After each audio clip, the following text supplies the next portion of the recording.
Bismillahirrahmanirrahim. Assalamualaikum warahmatullahi wabarakatuh.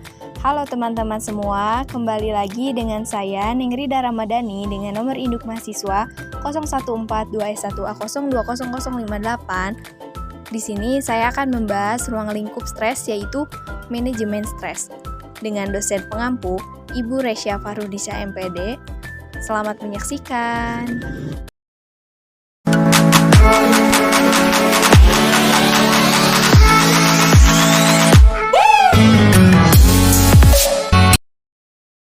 Langsung saja kita ke pengertian stres. Stres adalah gangguan mental yang dihadapi seorang akibat adanya tekanan.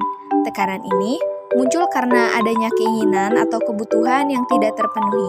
Stres pada hakikatnya merupakan ketegangan emosional dalam interaksi antar seseorang dengan lingkungannya yang dapat mempengaruhi kondisi fisik dan mental seseorang.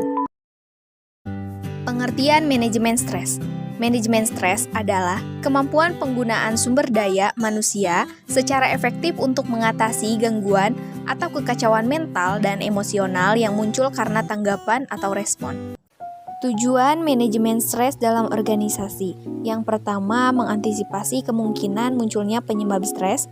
Kedua, mencegah terjadinya stres pada individu dan organisasi secara keseluruhan. Ketiga, mengelola stres agar tidak menimbulkan akibat yang lebih buruk. Keempat, memulihkan individu dan atau organisasi dari stres.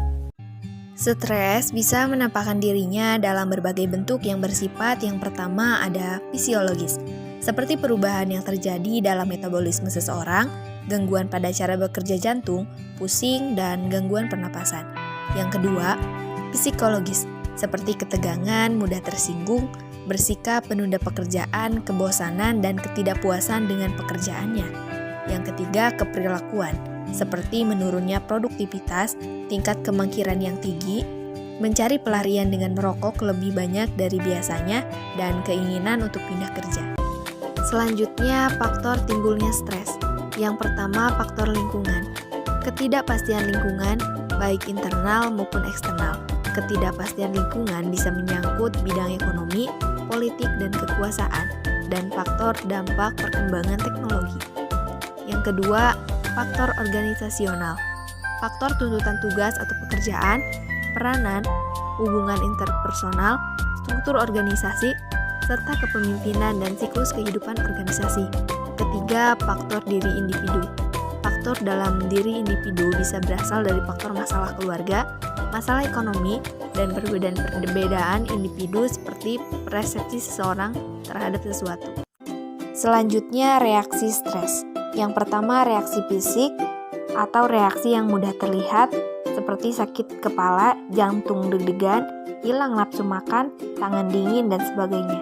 Kedua, ada reaksi emosi atau reaksi sifat seperti marah-marah, cemas, mudah tersinggung, pesimis, dan sebagainya. Ketiga, ada reaksi kognitif atau reaksi otak seperti berpikir negatif, sulit konsentrasi, dan sulit berpikir. Keempat, ada reaksi tingkah laku atau reaksi sikap menarik diri dari pergaulan, tidur berlebihan jadi pendiam, jadi kasar, dan sebagainya. Selanjutnya, dampak stres. Yang pertama, terjadinya kekacauan atau hambatan baik dalam diri pribadi maupun di dalam suatu organisasi. Kedua, mengganggu aktivitas yang sedang dilakukan. Ketiga, menurunkan tingkat produktivitas.